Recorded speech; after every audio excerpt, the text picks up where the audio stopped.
And we're live. What's up, y'all? Welcome back to our Fish the Moment live stream. Tonight, we're joined by Randy Blockett, and we're going to be breaking down the winning pattern at the 2021 Bassmaster Classic on Ray Roberts Lake.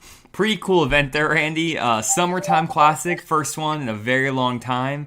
We had high water, so it wasn't a traditional summertime classic. Didn't see a ton of offshore fishing, especially from the top guys. But we have floodwater conditions, and I know that's one of your favorite ways to catch them in the whole world, flipping shallow bushes.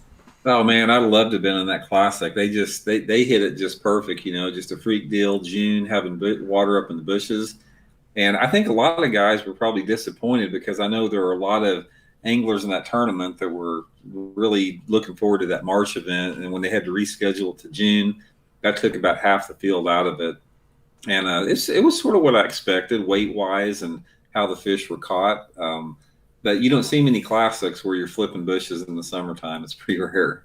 Yeah, it's a kind of a cool deal and exciting to kind of break it down for you guys. We're going to talk about the baits, the areas, got some really good footage from Bassmaster, some photos and stuff to share with you guys. So hopefully we're going to be able to break it down for you all the way. Also have some news to share as well beforehand. So it's going to be an information-packed episode. But first things first, Randy, I have to kind of brag a little bit because the Fish the Moment podcast, we've made it big time. We have our first official sponsor. Right down here, you can see our title sponsor, Bridgeford Foods. Super excited to get Bridgeford to sponsor the podcast. We're going to be rocking some Sweet Baby Ray's beef jerky on the stream tonight. You're going to see me kind of snacking on that. Honestly, Randy, I've been buying Bridgeford stuff constantly ever since I started fishing with you a year ago, and I just buy it from the store myself. So this is my personal beef jerky, my personal pepperoni. I make this in my omelet every morning. I also bring it on the lake to make with like crackers and cheese and stuff. I'm addicted. My wife is addicted to the Bridgeford beef jerky. It's just such a great snack take on the boat. So it's really cool to be able to be promoting Bridgeford on the podcast. It's a product that I believe in. I've been literally using it nonstop while we've been fishing and stealing some from your boat whenever I can.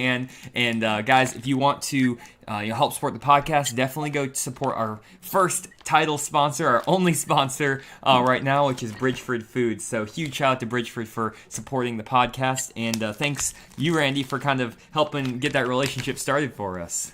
That stuff is really addictive. I've been up to the plant, touring the plant, how they make that jerky, and guys, it's unbelievable. The beef that they use in that jerky, they come in, they're like big roasts, and they look like you want to put them on the grill. The actual, the meat that they use, you just can't get a higher grade piece of beef. And I saw, the containers of the beef that they use for the jerky. And like I said, I wanted to put it on my grill and roast it. It was unbelievable. So, it's high quality for sure, man. Yeah, my wife will not eat any other jerky. We've bought like a bunch of different ones. We'll get like Jack Links or other stuff, and like she's like, it's too tough. This stuff is like soft. It's so nice. I love this jerky. My wife, I'm serious, she's like addicted to this stuff, Randy. You would give her like a bag, and she's like halfway through with it before we even launch the boat every morning. So pretty excited to be working with Bridgeford. You guys will be hearing us talking about that as we go through. I'm not familiar with doing podcast sponsorships, so we're going to do the best we can. Hopefully you guys are going to enjoy. Hopefully it's not too obnoxious, but I'm very proud right now. We made it big time, Randy. I'm very excited. Yeah. Awesome. Well, let's kind of jump straight into it then, Randy, and start talking about some news. So first thing I want to talk about that I know a lot of people are going to want to hear our opinions on, or at least my opinion on, is there was the reveal trailer for the new Humminbird Mega Live. So they've revealed that on their social media page. They put a little teaser video out. They had it at the Bassmaster Classic. And by the way, for everyone who I met at the Bassmaster Classic, it was great to meet you. It was really humbling to kind of hear everyone's coming up to me, talking to me. I was getting stopped like every 5 feet, it felt like, talking to people. So I'm glad y'all enjoyed the content, and it was just really cool to be able to see everyone enjoying the content, enjoying everything we're doing, and we're just going to keep trying to give you guys the highest quality content, the best information as we can. So again, thanks and shout out to everyone who came up and said hi. It really, really meant a lot to me, and hopefully to see you guys more in future events, future places. But back to the Mega Live. They unveiled it, which is really awesome. It's not going to ship, they say, till September, so we have some time to wait. But in better news, I may potentially be getting in the boat with Mega Live here very, very soon and getting a video out to you guys very, very, very soon. So there is a potential that I'm going to be hitting the lake with Mega Live and giving you guys a sneak peek of it. So be on the lookout for that. As soon as I get that video, I'm going to just stay up all night, all day, editing it and getting it out as fast as I can to you guys so you can see what it looks like. But any thoughts there, Andy?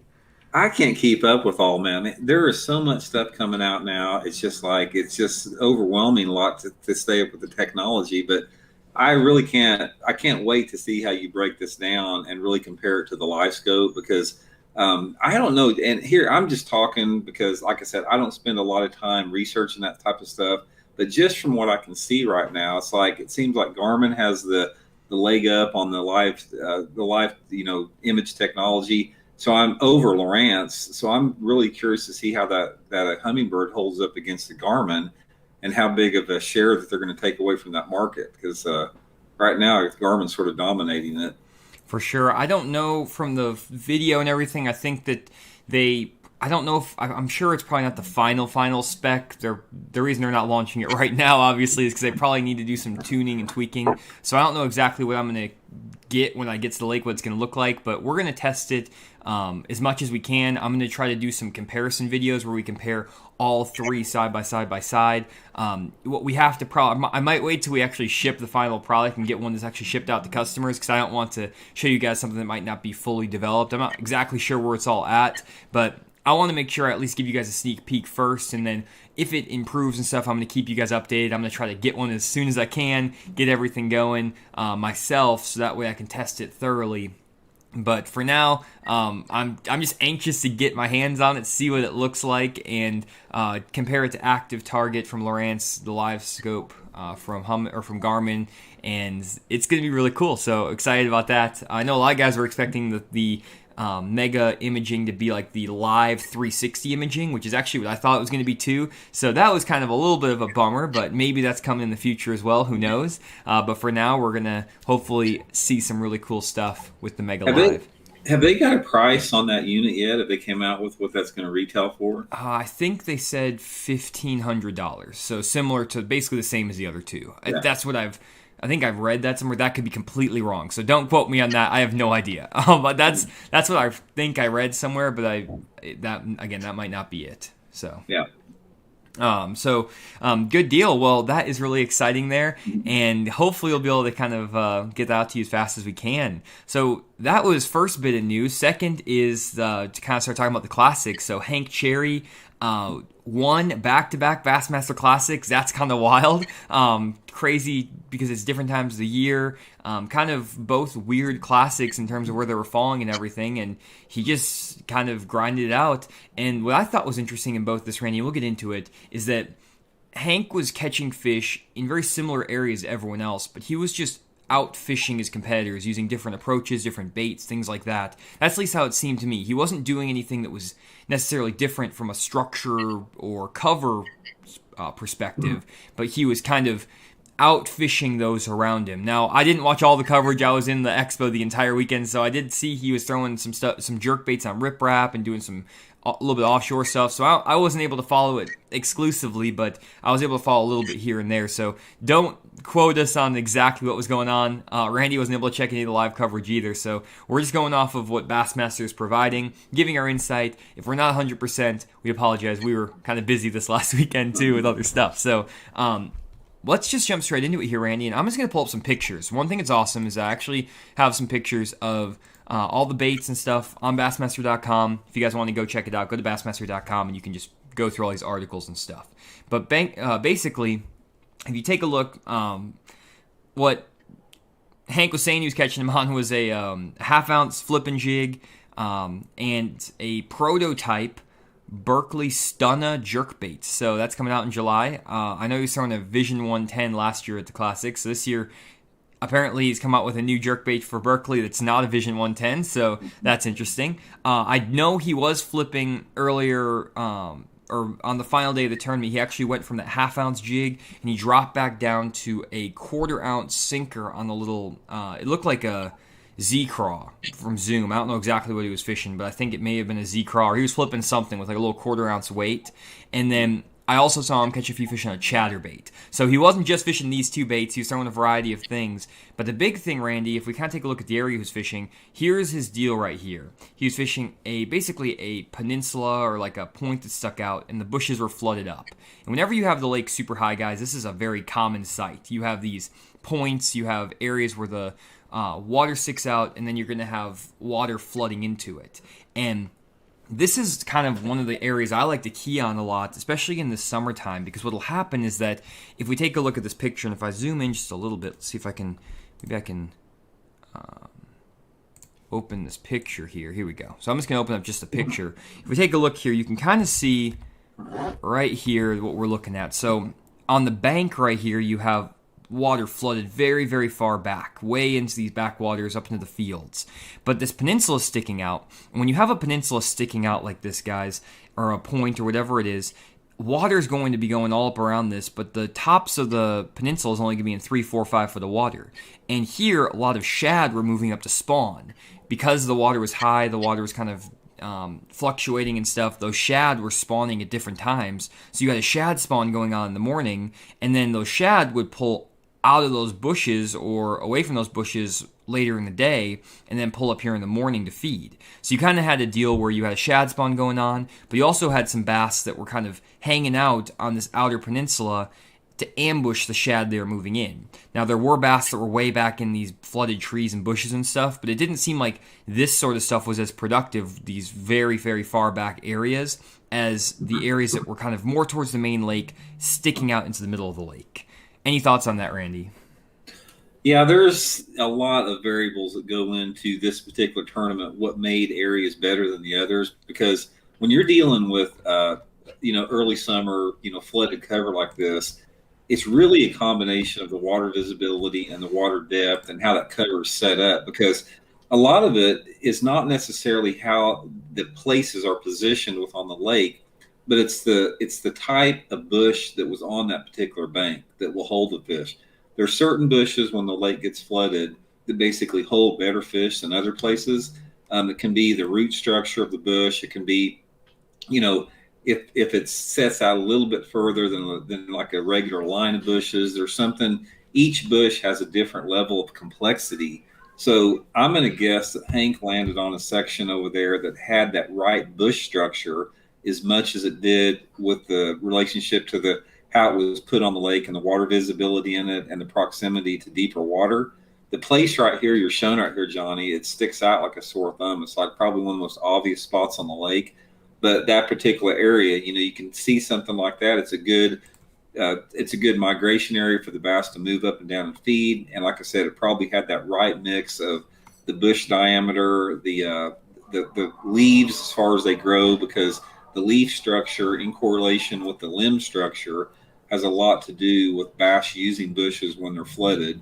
And it probably had the right depth. Most of the time, the bushes on those peninsulas like that and on the flatter points are going to be a little bit shallower than those points like on the steeper banks in the back end of the cuts.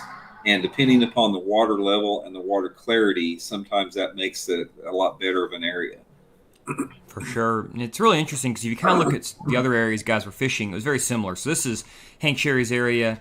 Later in the day, he kind of moved off the peninsula and started moving to some more kind of outside bushes, outside trees, but he was really kind of focused more on this outside edge as opposed to going way back into these bushes or the flooded areas. He kind of found that, like, if you kind of think about it, guys, the way that with the water being up, it's almost like this is the first place these fish are going to move to after they spawn. It's kind of like that first ledge normally. When the lake is normal, a lot of times you'll find those fish moving off of this bush line to the first offshore ledge. But because the lake was so high, they couldn't do that. So if we kind of pull up like a Navionics, here's a similar area. I don't know exactly where Hank was fishing. I knew he was fishing something around here. I don't know exactly where he was at. But let's just say in general you were looking at a lake map, and this might be it here or something like that. But basically you'll have areas where these fish are going to spawn and around these islands and peninsulas. The shad will spawn there, and then after they get done spawning, normally they're going to move off of these areas and move to the first offshore drop that they can find right off of this point. So that might be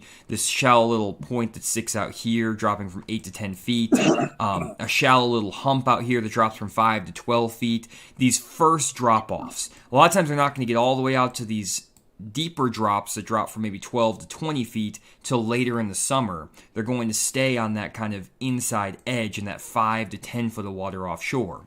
But what happened in this event is because the lake was so high, that 5 to 10 foot drop off really was happening where the old bank line was. So these fish are basically just in the exact same depth they normally would be this time of year, but because the lake is 5 to 10 feet higher, they're now on the outside bush line as opposed to on that first offshore ledge. So that's something to really pay attention to, guys, is that those fish like to be in the same similar depth a lot of times when the lake is flooded, but they're going to be on visible targets as opposed to being offshore in the middle of the lake. Would you agree with that, Randy? Yep, no doubt on there. There's when you're talking about bushes like that, Johnny, a lot of people think that is like a simple approach. Like that's a simple way to fish. You just go out there and target flooded bushes. That's not the case at all. Bush fishing, it's an art. It's a science in itself. There are so many variables to that, just like you were talking about, that the guys that do well, and like how Hank won this particular tournament, you have to be able to get intimate with the area that you're fishing. And what I mean by that is that when you're working down a row of bushes like they were at the Classic, there's certain ways that each row of bush and each bush needs to be approached. Say, for example, if you're in a real thick, gnarly bush, that's when your big jig may work a little bit better. If you're in one of those bushes that's a little bit sparser, then maybe the Texas Rig Creature bait is going to work better. Then you may come to a set of bushes where there's some good alleyways in it, and that's when you toss, that chatterbait up in there or swim jig or something like that. So you have to, it's almost like a dance. You have to just get into the flow of like knowing when to pick something up, knowing when to put something down. And it's not like you can just pick up a jig in your hand and just go down and fish everything with it. That's why, like Steve Kennedy, the first day of the tournament, he caught that big sack on his big giant, white swim jig, the big 3/4 ounce one that he likes to use. Obviously, that was some type of a shad spawn related bite that went away with him, and he didn't adapt to it. But all of the tournaments I've ever won or done good in flipping flooded bushes, you have to be able to read the water every 5 or 10 feet, and you have to make those adjustments. And those adjustments change during the day. They change with the light intensity. They change with the angle of the sun, how they hit the bush. They change with the wind or lack of wind. They change with subtle water clarity differences. It's a complicated way to fish. A lot of people think that, like fishing offshore structure, deep water offshore electronics is tough. And yeah, there's a science to that too. But I'm here to say that there's just as big of a science to maximizing shallow water flooded cover as there is any other way to fish. For sure, and a great example of that, guys, is if you take a look at the second place finisher, Matt Airy.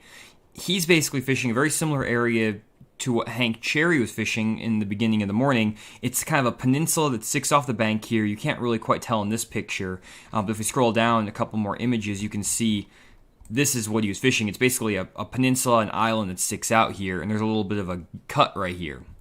And what's interesting is, kind of to Randy's point, if you look at some of these images, here's where, Matt Airy was trying to fish. He's basically fishing this bush line. Well, why isn't he fishing these isolated bushes sticking out here? Or why isn't he way back in this back on some of these flooded bushes over here? There's a million bushes to flip. Everything's flooded. Why is he targeted right here? Well, not only is he just fishing down this bank, he's literally power poled down. You can see in this image, his power poles are stuck in, and he is fishing a very specific area in this. If he wasn't dialed in on where he needed to be fishing on these flooded bushes, he would not be power pulled down. If he was just covering water and it didn't matter which bushes he fished, there's no way he would be stuck in one spot fishing very thoroughly.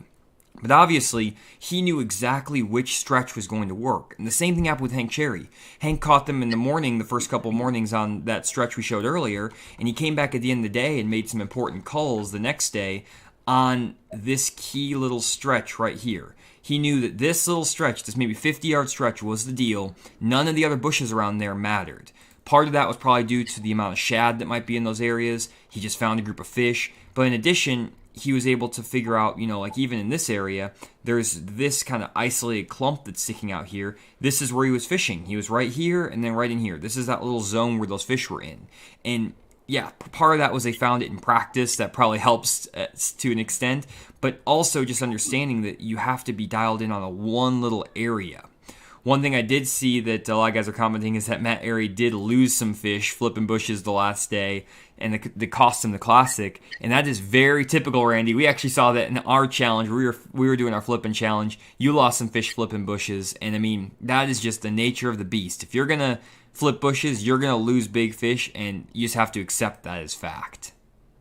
Yeah, that's right. I mean, some days you get a larger percentage in. A lot of it depends on the type of cover that you're flipping, but ultimately, when you flip a bait into any type of piece of flooded cover, you don't really know how that limb structure is underneath the water. And when that fish bites it, most of the time when you set the hook, the fish has already moved underneath. So your line is sort of like that a lot of times when you set the hook, and it gives this fish a tremendous opportunity to get off with that. So, Yep. Another thing about this Classic here, I'm just looking at this cover and it's like, man, my mouth's watering just wanting to fish it like that. But, so much of it too, we talked about the bush structure and the location and that type of stuff too.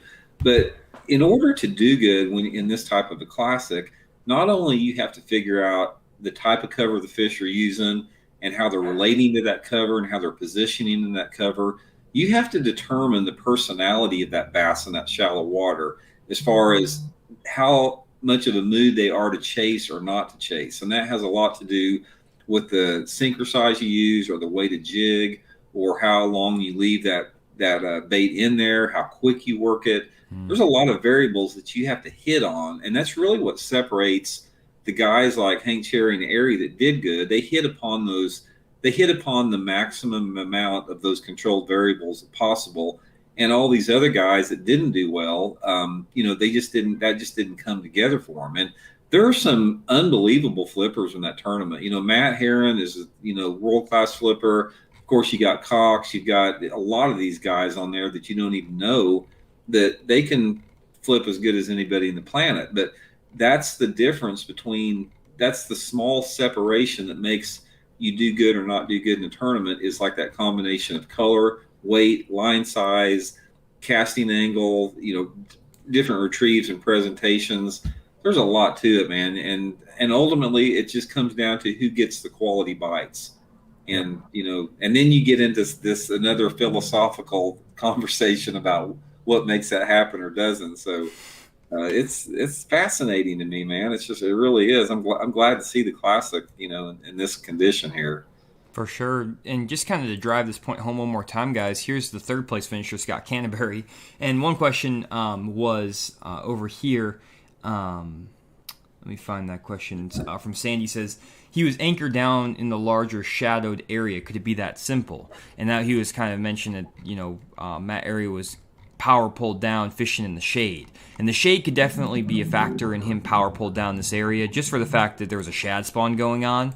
But not only is he focused on the shade, you can't just go fish in the shade in any area of the lake and catch fish. That's one thing I think guys try to oversimplify bass fishing too much, where it's like you can't just go to any shaded area in this entire pocket or cove and be catching fish.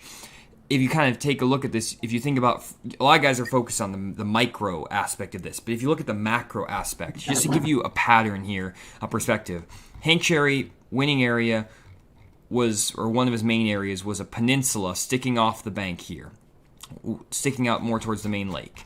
If we take a look at Matt Airy's area, he's fishing a peninsula sticking off the bank. That's his key deal. Further out in the middle of the lake than most anglers. Third place angler, Scott Canterbury, where was he fishing? A peninsula sticking off the bank. So it's like 3 for 3. And yeah, they're probably targeting the shade. Maybe they're targeting deeper bushes, a combination of bushes. And I'm sure that other guys fished through this area. So they were able to utilize a better approach with their baits, a better approach with their techniques. There's a bunch of different things that you can really dial in about where or what you could be doing to catch those fish. Maybe you have a different retrieve, like Randy was talking about, different weights, all these different things. But at the end of the day, if you're not around the fish, you're not around the winning caliber fish, it doesn't matter how much better you approach an area with your technique or your bait, if you're not around the winning fish, regardless of how great your technique or your baits are, you're not going to catch the winning fish. You have to be around them. And that's the thing that these guys did. They put all the pieces together. They were fishing the peninsulas, the points sticking out and a little bit further off the bank. They were still shallow. They had the right bait. They were getting it there at the right time. And like Randy mentioned, a lot of that comes down to sometimes just, I don't want to call it luck, but just kind of chance. How would you describe that, Randy? Then we get into the mystery of the universe. You can go in 100 different directions about, what is luck, or does luck exist, or do you create your own luck and your own reality? So there's a lot of different ways that can go into. But one thing, guys, that I think that everybody needs to realize in the Classic and the Elite Series is this type of area that you guys see that the top finishers fish, these peninsulas and like Hank Cherry on the riprap. The only reason that those areas were productive was because of the small field. There's 50 guys in the Classic. There's only 80 guys or so in the Elite Series. If it was a MLF tournament or a Toyota Series or a regular or Bassmaster Open, there would have been 25 boats on that riprap where Hank Cherry was. There would have been 15 or 20 boats on every one of those peninsulas.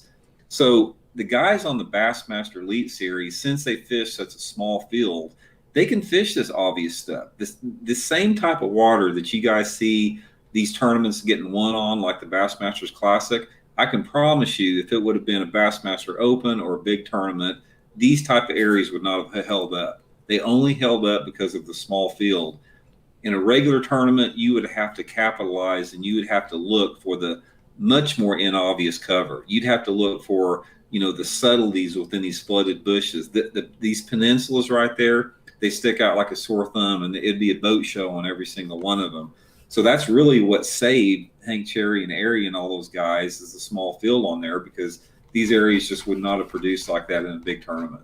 For sure. And one thing that I thought was really interesting is that, like, Steve Kennedy, he lost a really big fish one day, and he was fishing a lot less obvious stuff. This is actually where Steve was fishing. He said this was he was fishing a submerged church foundation, and he lost a really big one there on day 2. This is the type of stuff that Randy's talking about, and I think a lot of the guys, if you look, some of the guys were catching them offshore, they were catching them on some more inobvious stuff. If you were fishing a BFL, a local tournament, a team tournament, this is the type of stuff usually that's going to produce a little bit better usually for multi-day tournaments. Now, if you're just in a one-day tournament, just like with Kennedy, he pulled up on the right stretch of bushes in the first hour and caught 20 pounds. So that can happen in a one-day event, but this is the kind of the sneakier stuff that can make or break you. But the problem with this is that there wasn't enough of this, or at least Kennedy hadn't found enough of it to be able to run it consistently. But if you're fishing a team event with a bunch of guys, this might be the deal. This might be what makes the difference right there. So yeah, that's kind of interesting. And Ray Roberts, I mean, it's almost 30,000 acres. So you got 50 guys on 30,000 acres.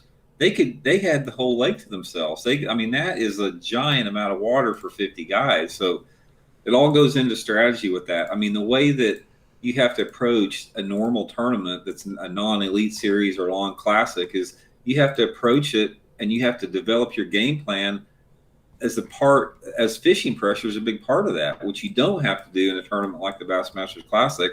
So those dudes are spoiled, man. Those guys in the elite series, they are spoiled because they don't have the huge fields to compete with, and it actually makes them. It plays a big role in how they formulate their game plan. For sure. And one thing I wanted to show you guys that was interesting, that I thought was going to be a big player on Ray Roberts, at least what I would have been doing, and I know some guys were doing this. I know Chris Saldane, some of the guys that were up there but didn't quite crack the code. I think they were just a little bit off from the time on it. But some of the stuff that I was excited for these guys to fish, and I've broken down Ray Roberts a few times in the past for guys during fishing lessons and stuff like that. There's a bunch of crazy stuff that you can actually see on Google Earth if you come down this lake with like old road beds, old culverts and stuff like that. You can see there's like an old road bed right here that runs through, old pond levees where the water comes up, and there's a pond levee right here. I don't know exactly where there's so much crazy stuff you can find on this lake. You have a little like road bed that runs through here, almost forming like a culvert. Another road bed right here. You have an actual culvert right here. You can actually, if you're scrolling really tight, you can actually see like a rock pile right there with a culvert. This is the sort of stuff on Google Earth that I would have been trying to target if I was in this tournament, that usually when the lake is up, might not be more than 5 feet deep, but now it's in about 10 foot of water because the lake was high.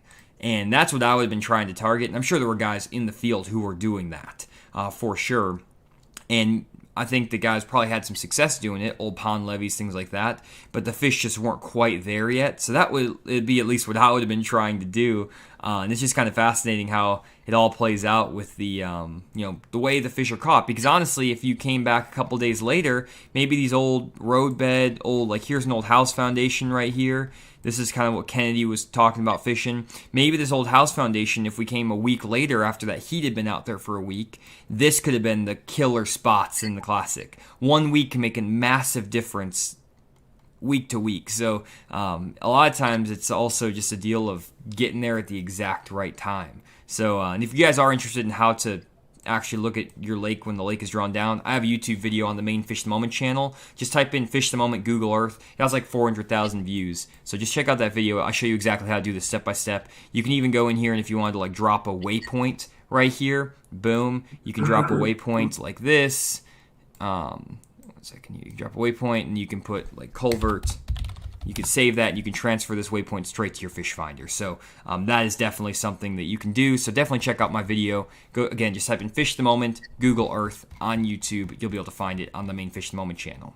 So before I get your comment on that, Randy, I do want to do a couple quick things. First, gotta make our first mid-roll sponsor promotion.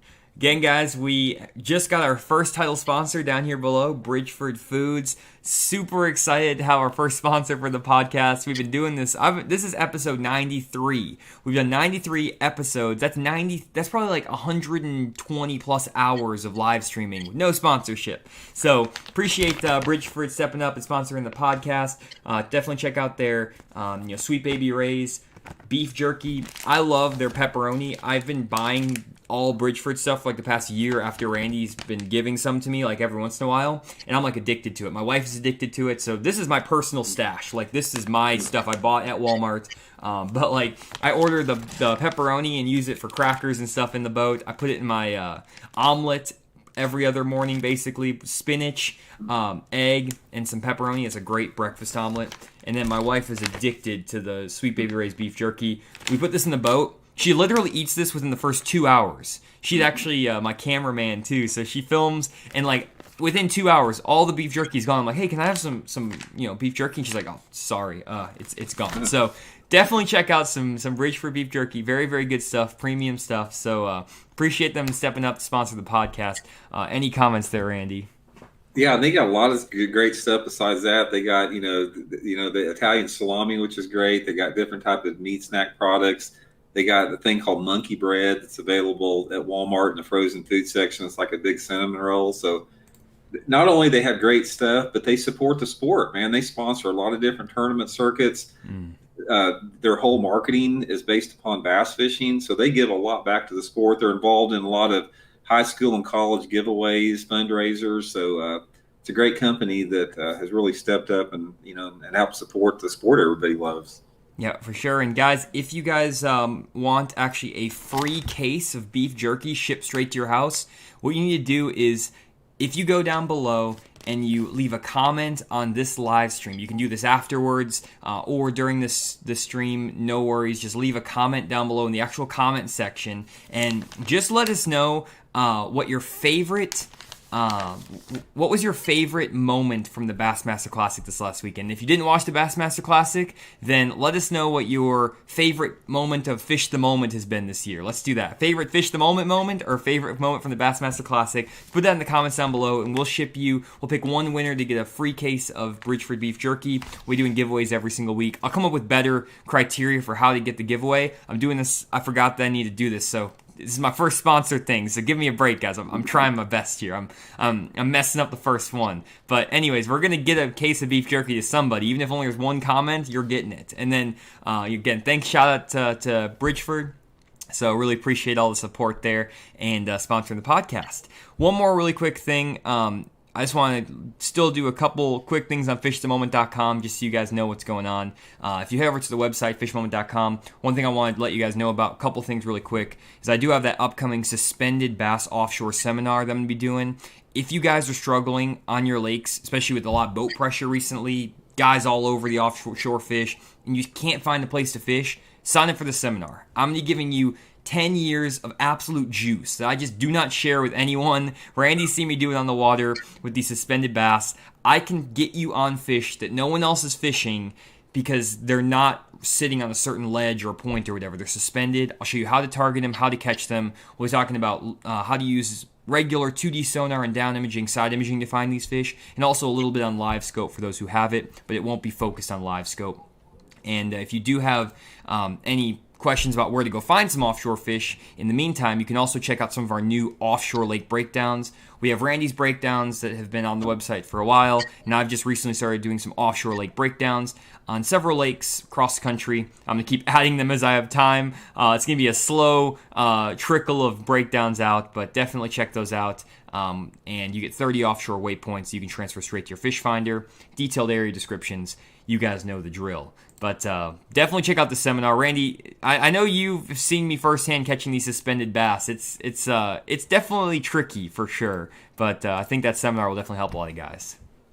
Yeah, it is. I mean, those suspended bass are a completely different breed of fish at all. I mean, that how they move and their personality and their behaviors are just not like bottom-oriented shallow fish. So there's a lot of tricks not only to getting those bass to bite, but to finding them, because you can't just like drive out there anywhere to find them. You know, Jonny knows where to look for them, knows how to position the boat, knows how to use the techniques to catch them. So it's definitely well worth the time.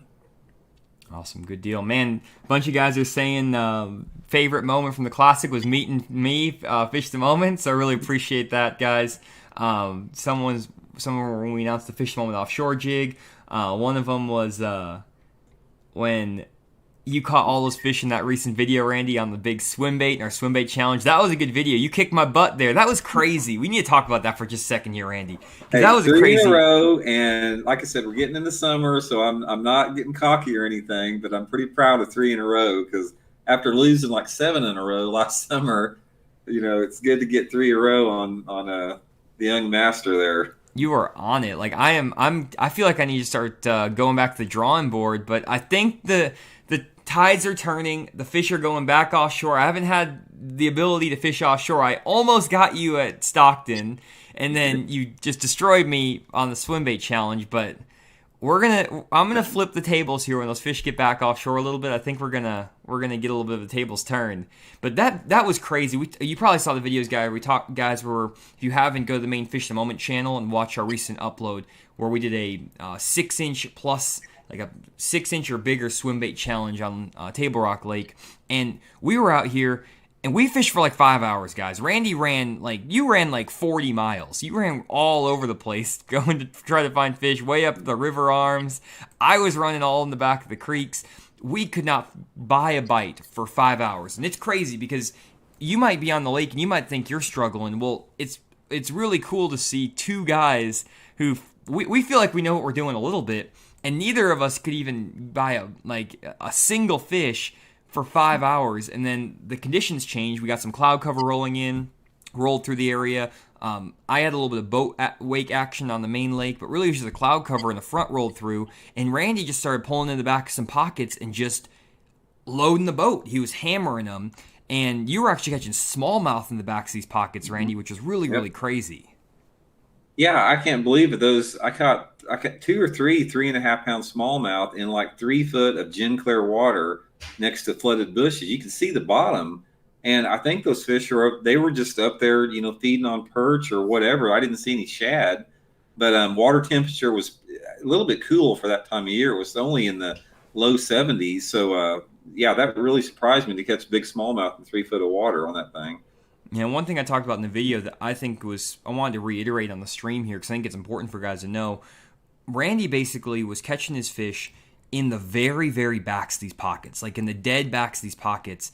Water temperatures were 70 degrees, like Randy mentioned. It was nearing the end of May, like last week of May. So normally those fish should be pushing further offshore out, or at least out towards the main part of the lake. That's the big thing. And I was out here, guys, on the main lake, and it didn't really matter necessarily exactly which spots I was fishing, but I was kind of focused on these like channel swing rocky banks that were kind of more steep. And that's usually where a lot of the fish are in May, Randy. That's like where you find the biggest population of fish. And because I was fishing offshore all day, I basically was focused on this main lake area, and I just kind of committed to running these steeper main lake banks. I thought this is where I was going to catch them, and I caught some fish, but I just think that maybe only 20% of the bass were even out of the creeks yet. I think that maybe 70 to 80% of the bass were in the creeks, and I never even went into a creek all day, let alone try to even fish in there. I stayed on the main portion of the lake the entire day, and that was my undoing in that challenge for sure. And and I felt that those bass on that swim bait, I thought that they'd be set up on those points. I mean, I felt like I could just run main lake points and catch a limit doing that. But I had some followers, but those fish, it's like in that gin clear water, we had 10 foot of visibility, no wind. Those fish just could see that bait too good. And I think maybe that's one reason I caught them in the back of those coves, that those bushes, created enough of an ambush point where it just fooled them, to come out and get it. But the ones that I caught, half of the ones I caught in that tournament were not even hooked in the inside of the mouth. They were swiping at it. They were hooked on the outside of the mouth. The ones in the inside the mouth were not hooked good. So they were real hesitant on it. They did not want to bite it.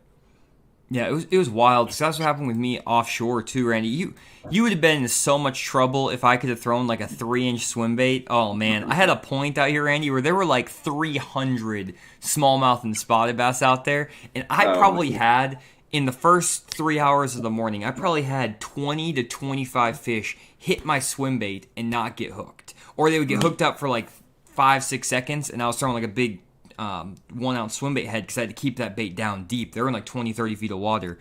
And I mean, the two smallmouth that I saw, or I had one smallmouth, one spotted bass that came up to the surface and threw my bait. Both of them were 2.5 to 3 pound spotted bass or smallmouth, and they were just destroying my swim bait. And that's one thing to call out, guys, is again, we were throwing a big, like I was throwing a Mag Draft freestyle swim bait on a big jig head, and the bait fish that those fish were feeding on were half the size of this big swim bait. And so it was just tough to get them to really like commit to get that bait in their mouth. And even worse, it was because you had the slick, calm conditions, no wind. If you had some wind or some cloud cover, I think they would have eaten this big swim bait offshore. But basically, I messed up the school by sitting on them for 3 hours, or a couple different schools. And I even tried to fish them a little bit when the cloud cover started rolling through. And at that point, I had just busted the school up too much with them losing them and missing them and everything. So it's really interesting because it's almost like I would have been better off if I would have found those fish, left them alone, not even tried to throw the big swim bait at them, and then waited till the cloud cover was better. Or if I was going to be fishing normally, I would just take a smaller swim bait and crush them. But it's so weird with those big baits. You just have to be so strategic with when and how you fish them. Yeah, and even like a 2 or 2.5 pound spotted bass, they've got a small mouth on them. Their mouth is it's not even as big as a $50 hardly. So a 6-inch swim bait is a big commitment for even a 2.5 pound spotted bass to hit. So there's a lot of room there for them to miss it.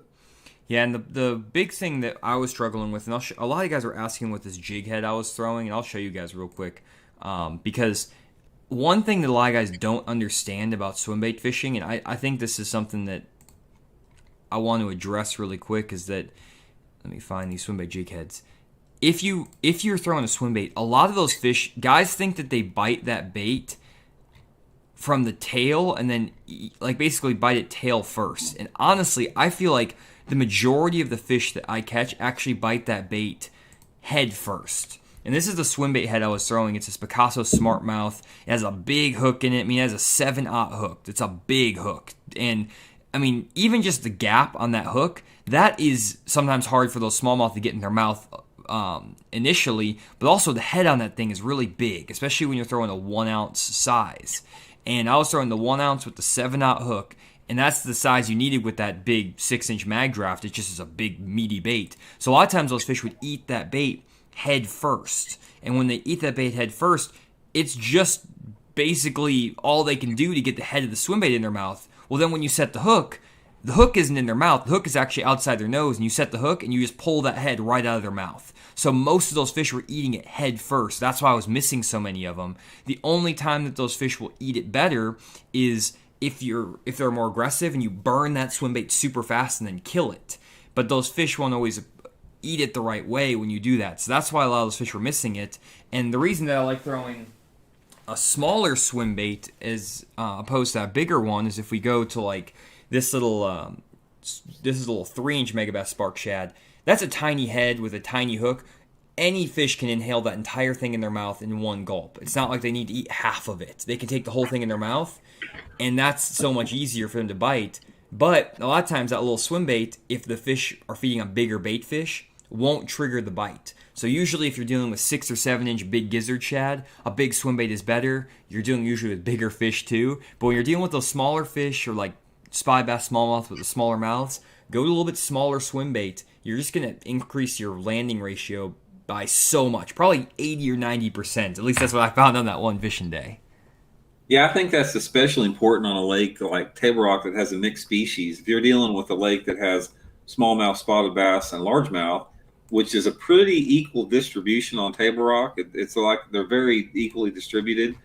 Those smaller swim baits are going to work better. But if you're on a lake, like if we were fishing ledges on a TVA lake, the big swim bait like you were using may have been more productive. So it has to do with water visibility, has to do with the cover and the size of the fish. Yeah, and I did spend some time trying to find some of those largemouth offshore. They just hadn't pulled out offshore yet with the water being a few feet high. I still don't think a lot of those largemouth were out offshore yet. One other question too, guys, was what underspin head I was throwing. I was not adding an underspin to that Picasso head. I was trying to find this underspin that I was throwing. I got a bunch of questions about that. Let me pull it up here real quick. The other underspin I was throwing was this Blade Runner Spin Tricks underspin jig head. You can get it in a 1 ounce. That's the underspin I showed in the video. But yeah, so that was that. But I just want to talk about that really quick. That was very off topic from the Bassmaster Classic. But one thing I did want to talk about going back to the Classic is some of their baits these guys were throwing, because there was a lot of crazy stuff these guys were throwing. Not so crazy was just a frog. Matt Airy catching some fish on a frog. One thing I wanted to show you, Randy, that was kind of cool is the third place finisher. Oh no, not third place. Who was it? Oh, Chris Jones, by the way, representing. But let's see here. Who is this guy? What was his name? I don't remember. Kerr. He's a Bass Nation guy. He caught his fish on this giant rat. Homemade wooden rat. Have you ever thrown one of these things? Because I have never thrown one. And I don't know. I really don't want the rats to become the new like Alabama rig on tour. For me, that just not seem like a fun bait to fish. But have you ever thrown this rat before? I have not. I know that's a West Coast deal, and Justin Kerr is a dominating force out west, and he's won the U.S. Open, I think, a couple times. But I have seen that, and it's a niche deal, and man, that thing is huge. That's the first. I didn't even know that's what he caught him on. That thing's giant. Yeah, was he just reeling it next to the bushes or something? Apparently, I have no idea. I honestly don't know. I know he was throwing this. I know Zaldane caught 1 or 2 fish on that giant 8-inch spoon. I don't know if he was flipping it in offshore. It looked like he was flipping it offshore somewhere, but maybe it was in bushes. I have no idea. But there was a lot of guys just flipping regular jigs, a lot of swim jigs. A lot of guys are throwing similar stuff. That's what you'll see here. A lot of guys were throwing pretty much the same baits in and out, and a lot of it came down to area, I feel like, more than bait. So if you look at the Strike King structure bug, that was one that was really, really popular among a lot of the anglers. And here Corey Johnson was flipping it in some of these more, I guess, thicker bushes that maybe were a little bit closer to the shore. He wasn't on those peninsula islands and things, and maybe this, obviously it had enough fish to get him into 8th place, but obviously he wasn't, I feel like, around the right quality, even though he was fishing a bait that probably still could have caught the winning fish if he was in the right area. Would you agree with that, Randy? Definitely. Like I said, it's a combination of area and technique too. To me, if I was in the Bassmasters Classic and I wanted 5 bites a day, it'd be hard for me to put a jig out of my hand. the size of the fish you're going to catch is going to be a quarter to half pound bigger over that creature bait for the most part. And it's like I said, but you have to basically throw what you're getting bid on. If you throw a jig and can't get a bid on it, you have to, figure out what they want a little bit more. For sure. It was interesting because the first day I thought that Kennedy was going to blow the tournament away throwing this big white jig. And that's a deal that he did on Lake Dardanelle to win a tournament. We've done really, really well on a white jig, flipping it in bushes and stuff. But it just really died on him. I think it was a big shad spawn deal, like you mentioned earlier. He was fishing more of those kind of outside bushes, like we mentioned, more on those peninsulas. So I think he was on the right deal. It's just a lot of times, too, I think that you can really get burned by that pattern because those spots can turn on very quickly and turn off very quickly. And I think that he had a really good I think he had a really good first day and a really good third day, but just had a kind of slow second day. Lost a really big one. I mean, the weights are pretty tight overall, so it wasn't like he was that far off, but it's just one of those deals where I feel like the main guys were just fishing very similar baits other than Airy with the frog and the big rat, and then Hank Cherry throwing the jerk bait, kind of mixing a few random baits. Most of the guys were catching them just flipping and flipping and flipping. A couple guys catching them on top waters, poppers, stuff like that, but really just flipping a jig was the deal. And do you think that would have played, Randy, like you mentioned, if this was just a regular weekend tournament, flipping a bait like this, or do you think someone would have to go to like a crazy bait like the rat or something to really get those bigger bites? No, if that was a 200 boat tournament on there, the tournament would have still got one flipping. I mean, it's some type of flipping bait, but obviously the weights probably would have been down a little bit, and you would have to maybe downsize a little bit, just with the fishing pressure. But it's hard to say. I mean, it's just like it. The whole thing about when you're flipping on a lake like Ray Roberts, it has a tremendous amount of bushes in it. I mean, it's not like there were just bushes in certain areas. There were bushes all over there. You have to get keyed in on those subtleties with that, because once you get keyed on the subtleties, you can either commit to one area that's got the right type of stuff, or you can run a pattern on there. And I think in this tournament, probably either or would have worked on there. But all the tournaments that I've been in where you've had a flooded bush type of a situation, it's normally an area deal. There's normally something about the way that those bushes are positioned in a part of the lake and the way the structure of the bushes are, the combination of the two. That's what adds up to a winning area with that. So I've never fished Ray Roberts before. I mean, I'm just looking at it and seeing that you don't really have to fish it. I mean, the only thing you need to know about how to approach a tournament like this is the water clarity, water temperature, how deep the cover's in. And then that gives you a good indication of where you need to be. One of the things that I would be interested in this tournament, it's like what you were talking about, your approach would have been obviously offshore in this tournament, which June, this is the prime offshore time of year to catch them. The water visibility in this lake, I'm guessing, after talking to Matt Heron a little bit, it's probably around 12 to 15 inches, I'm guessing. I don't know. Maybe some of our listeners can tell me what the normal water clarity is on Ray Roberts on the lower end of the lake in June if they didn't have this rain. I think that even if the water was high, if the water would have been another foot clear, I think that you'd probably seen offshore dominate this tournament. I think it was just a little bit too dark for that, though. I would agree with that for sure. And, really the only guy who was in the top 12 that really did something that would be quote-unquote offshore, which wasn't really even offshore. And I didn't see the entire event, so he may have been fishing something a little bit different. But here's Brandon Pollanick. He was catching some fish in the mouth of a marina, fishing some tires.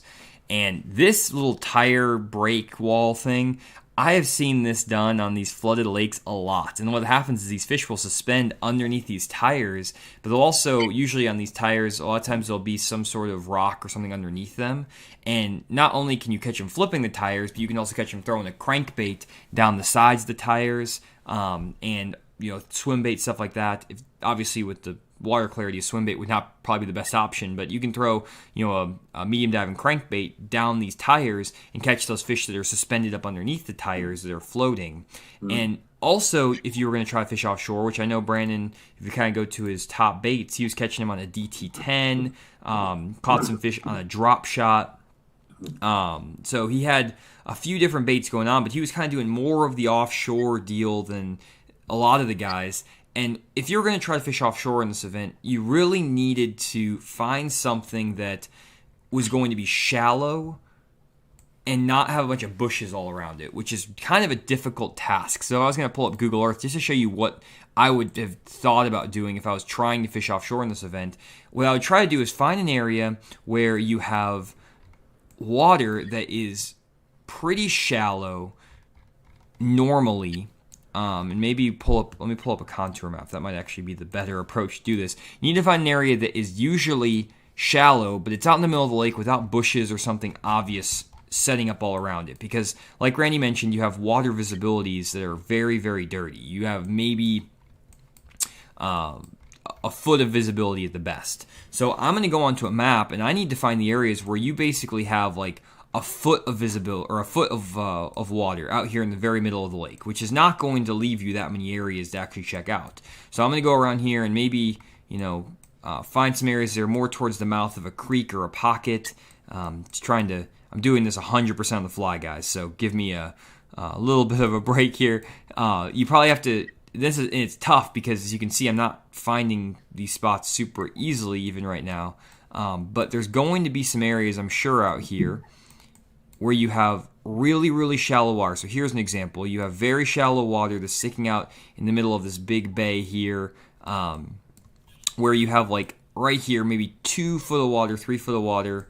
Let me find another example that would be good, and then I'll show you guys these spots on Google Earth. Again, you may have to go back into the pockets and creeks and stuff. Area like this even, in the mouth of this Marine Air Cove. And you have stuff here where you have this real shallow water sticking out here, 3-4 feet of water. Oh, I'm not even showing this on the screen, guys. I'm sorry. I am not showing any of this. Okay. Well, back at Ray Roberts. Apologize. I got too excited, guys, to show you what I was talking about. What I was trying to talk about is you go to some of these pockets and coves, and you need to find areas that are really shallow. So you don't want a spot that's like this where it's 6 feet of water out here off this hump. That's going to be in 12, 13, 14 feet of water with no water visibility. That is not going to be a good deal. That top of that spot's going to be maybe no more than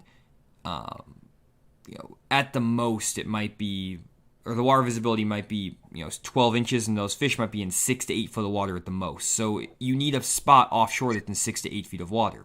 So a spot that might potentially fit the bill is like a shallow area out here off of this really far off point. Problem with this spot is that it's too far out in the middle of the lake. With the flooded bushes and everything, the lake is basically going to be higher, holding a lot of those fish shallower. So you need to find a shallow water area that is also in the mouth of a creek. So you need to find a place that has maybe 2-3 feet of water in the back of a creek, and it's not an easy task to find that on this lake.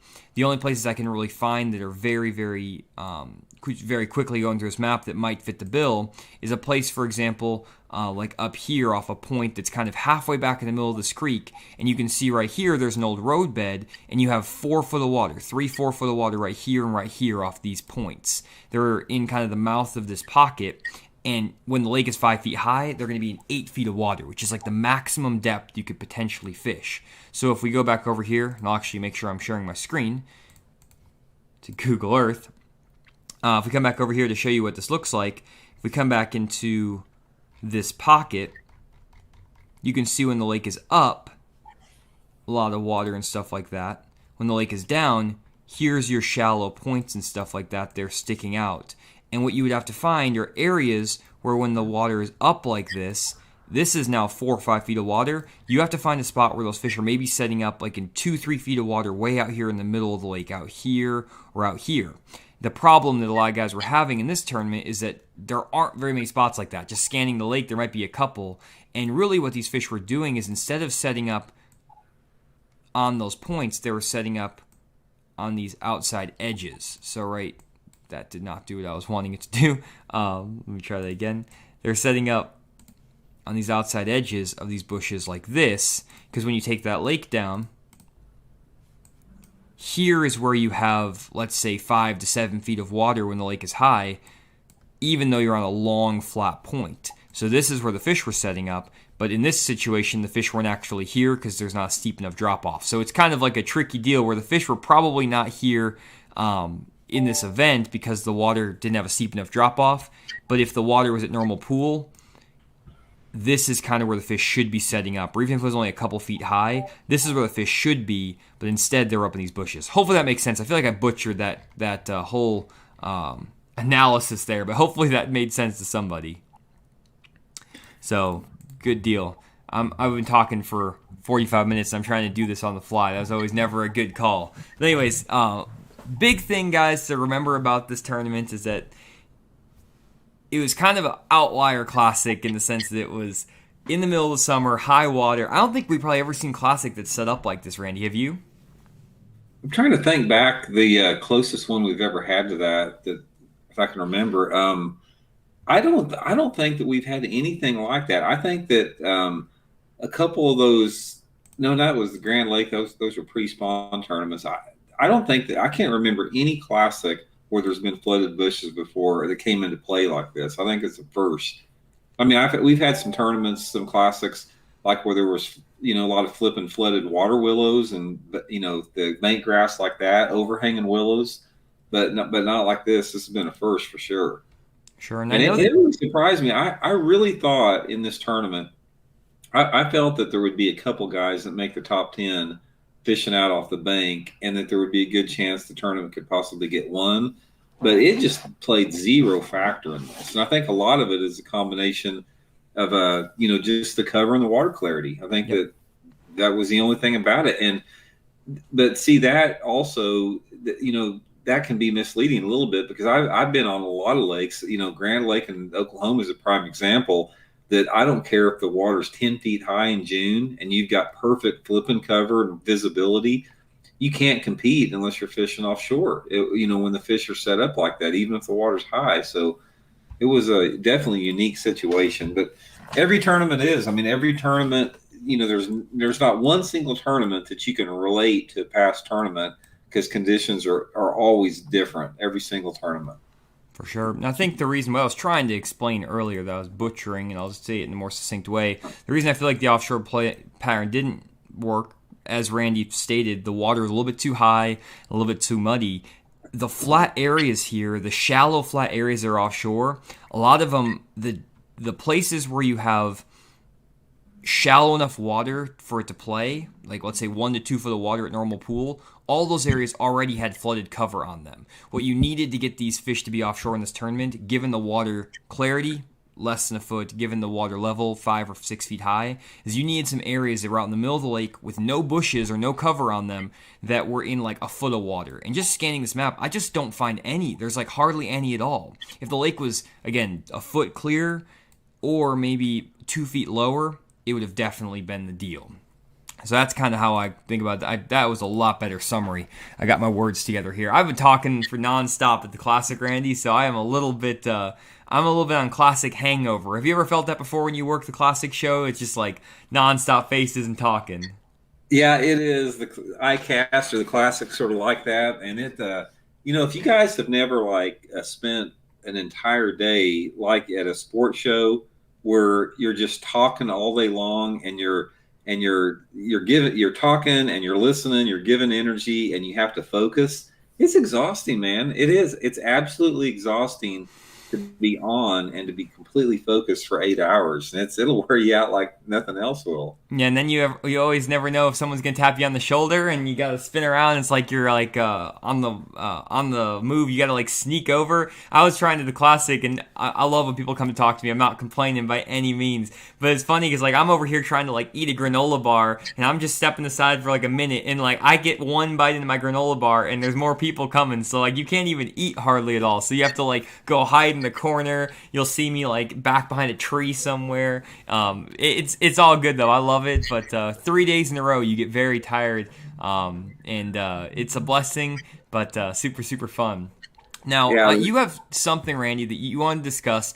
This is a Classic Randy hot take, so I wanted to give you some time to talk about this for a few minutes. I probably won't comment on it because my hot take game is not up to yours. But before we do that, a couple things really quick.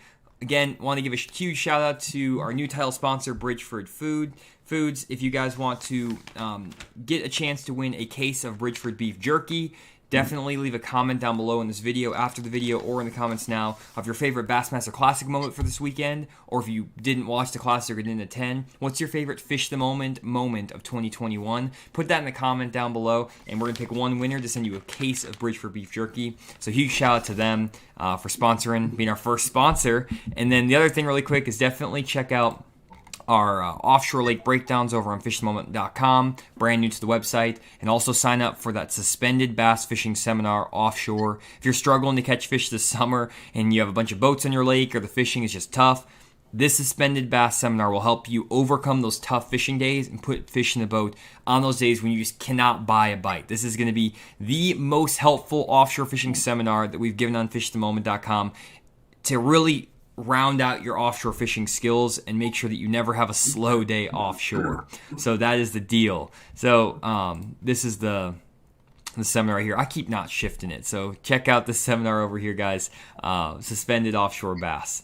Anyways, you can see I'm going downhill. My summaries are going all over the place. My not switching the screen is all over the place. But I do want to get your hot take just a little bit here, Randy. So we were talking a little bit earlier, and you were kind of talking about or asking the question, is the Classic easier to qualify for than ever, or is it easier to win a Bassmaster Classic than ever before? And we're not trying to take away anything from Hank Cherry or any of the other guys out there, but I thought it was an interesting idea, and I don't have an opinion on this matter, guys. I have not been around the sport long enough to know. Never been in it, but Randy's been in it, and I want to give you a chance to respond to that, Randy, because I know that you had an opinion on that and wanted to get it out there. Well, we were talking about that, and it's just I have watched the Bassmasters Classic. I've fished in 9 Bassmasters Classics. I've been a student of the sport. I've seen it come and go. And the point what Jonny and I were talking about, and like I said, I'm not taking away from anybody that qualified for the Classic, but it's easier to qualify for the Classic and win the Classic now than it ever has been in the history of Bassmaster. Back when they had the Bassmaster Top 150s and the Bassmaster Top 100s and the Bassmaster Invitationals and that type of stuff, you were dealing with big fields. I mean, we had 150 plus anglers in them. Back when it was the Bassmaster Opens, you had 225 plus, and they only took the top 35.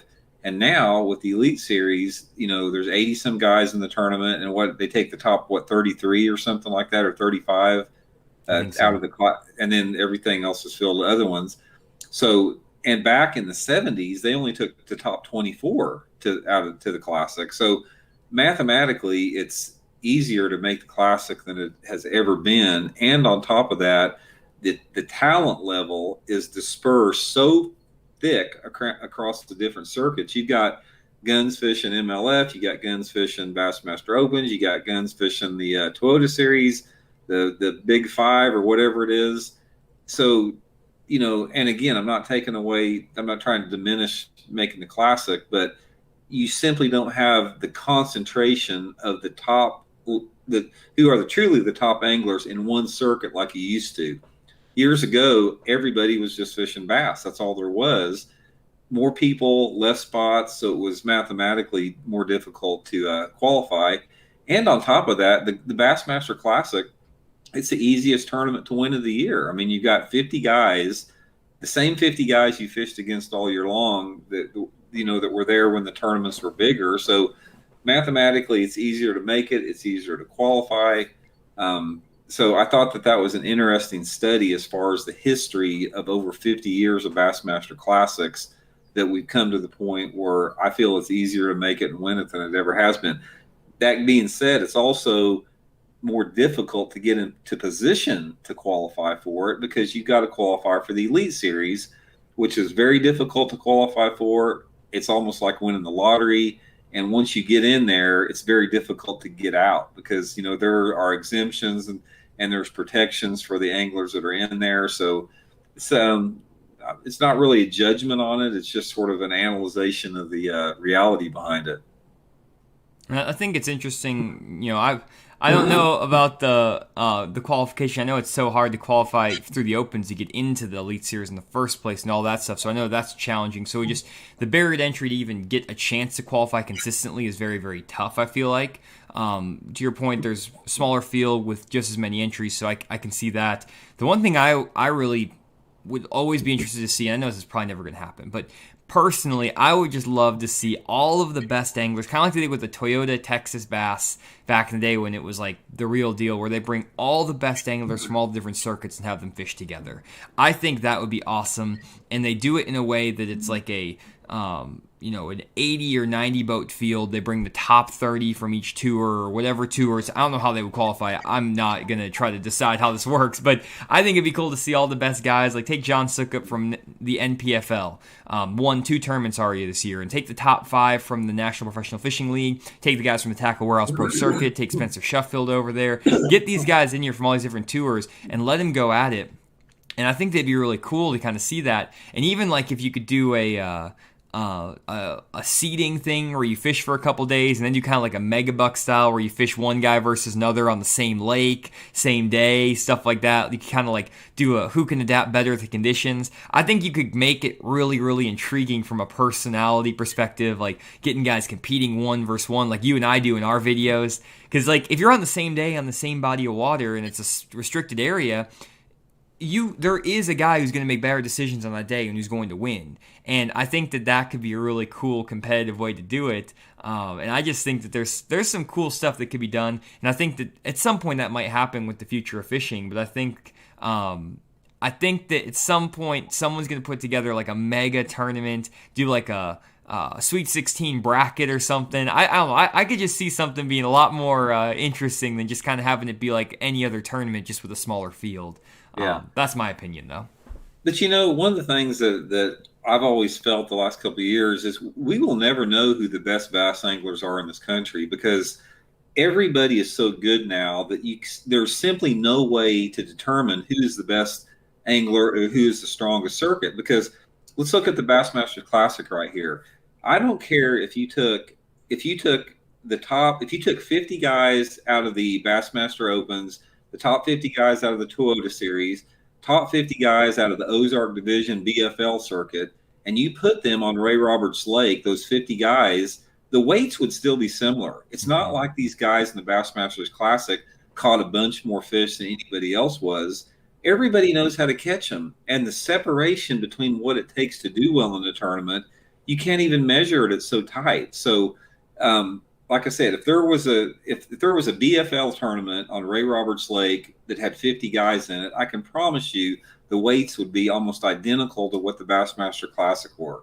That's just because the talent level is so competitive now and it's so high that we'll never know who the best anglers are because how do you even put a measure on who the best anglers are because anybody can beat anybody else on any given day in the sport. Yeah. One thing that I don't know. This is. I'll leave us with this. I'm gonna throw something out there, and I want you guys to comment down below. Leave your comments in the chat. Maybe Randy, you can make a video about this because this is personally how I would like tournament fishing to be. I don't fish tournaments anymore because for a multitude of reasons that I've gone into before, but there's a lot of reasons. But the tournaments I would fish, if I was gonna fish a tournament, this is how I would want it to be. No practice, 8 hours of fishing. You can know what lake you're going to. You can research it. No help, obviously, but you can research that lake as much as you want. You can look at the water levels, all that stuff. But basically, you get to the lake that morning, no practice. You launch your boat, and you fish. And you catch your fish for that day. Then you go to a new lake the next day. You go to a brand new lake and you fish that lake and you go and you catch them. But your weights are carried over. So it's not like it's just a one-day deal where you can get lucky. You have to kind of like find a way that you go like 4 lakes, 4 different days. Not like Major League Fishing where they cancel the weights. Carry it over, do like a point system so you can get like to see who the most versatile angler is. Where you get like in that area, 4 lakes, 4 days. You don't get to fish the same spots. You have to learn and adapt every single day and learn it. That's how I fish personally, so I like that for me because I like to just go to a lake and just find the fish and figure them out that day. I don't have to have a honey hole I stumbled on and got lucky onto. It's actually fishing the moment, fishing the conditions, adapting. Who can do that the best day in, day out?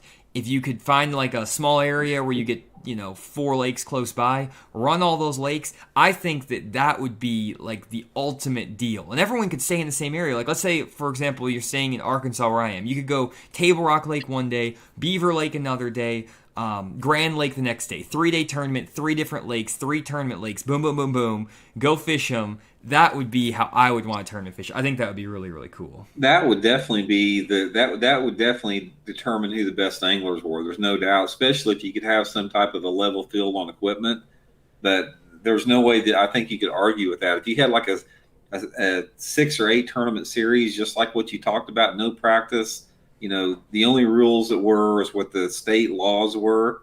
That's a good idea. It is. I would fish that in a heartbeat because, I hate going out and driving my boat and trying to find fish for 3 or 4 days of practice. I feel like it's wasting my time. I hate going and practice fishing because that's just like, I feel like I'm just wasting time. I don't know. I just don't like that whole concept of like practicing.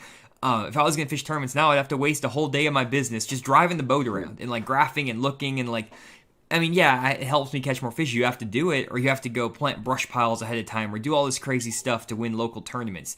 I just want to show up day of the tournament, fish the conditions, adapt, and things like that. And if I do that in a tournament locally, I'm going to not do well half the time because I just don't know where the fish are. I have to spend my day learning and figuring it out. But that's what you see us do in our challenge videos, guys. That's what's so fun about those. Randy and I, when we did that swim bait video, we had no idea where the fish were, what they were doing. We were just making our best decisions, and Randy still caught 16 pounds that day, and on that day, he was the better fisherman than me. And it wasn't because he knew the best spots or the best areas. It's because of his instincts, his intuition, all that stuff. So that would be my way of doing a tournament. Maybe one day we'll do that, Randy. Get some people together and do a tournament like that, like a 3-day event. Bring all the best pros in. If anyone in the comments wants to put up like $1 million or something to promote it, that would be great. That's the only way we would probably get any of these pros to actually do it. But I don't know. If anyone wants to take that idea, go for it. That is my gift to anyone listening to this podcast. My idea of how to fix tournament bass fishing and how to make it actually interesting for me. Yeah, if I ever win the Mega Millions, I'll take you up on that, Johnny, and sponsor it for you. Okay, yeah. And if any multi-billionaires are listening, just hit me up, info@fishthemoment.com.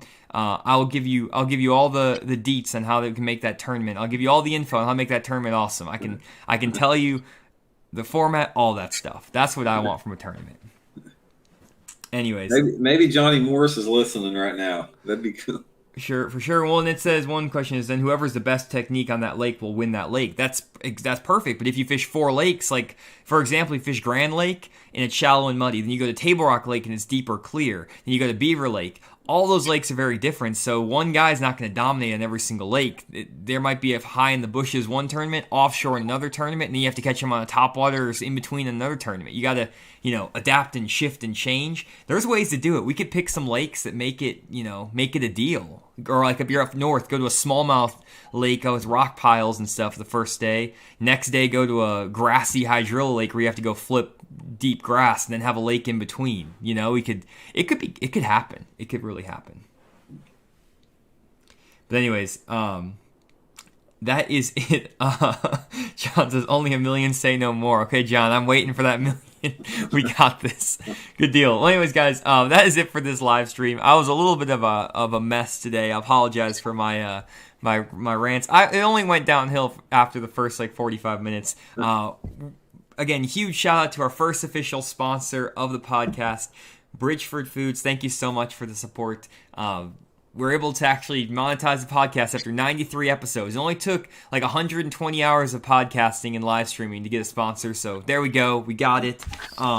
Definitely check out Bridgeford Foods, guys. Support them. They support the fishing industry. They support Randy and myself. Really helps us out. And if you do leave a comment down below with your best Bassmaster Classic moment or your best Fish the Moment moment of Fish the Moment of 2021, you'll be entered to win a case of beef jerky that's shipped straight to your house. So definitely check that out. So anyways, Randy, anything else to say before we sign off? Yeah, thanks for tuning in, guys. No, it's a nice summer evening out. I really appreciate you guys taking an hour or so out of your evening, and hopefully we'll see you guys next week too. Yeah, thanks a bunch, guys, and we'll see you guys next week, same time, Tuesday, 7 p.m. Central Standard Time, and you'll see us in some new videos coming up. I got a really good one coming up this Friday, so definitely check it out on the main Fish the Moment channel. Have a great night.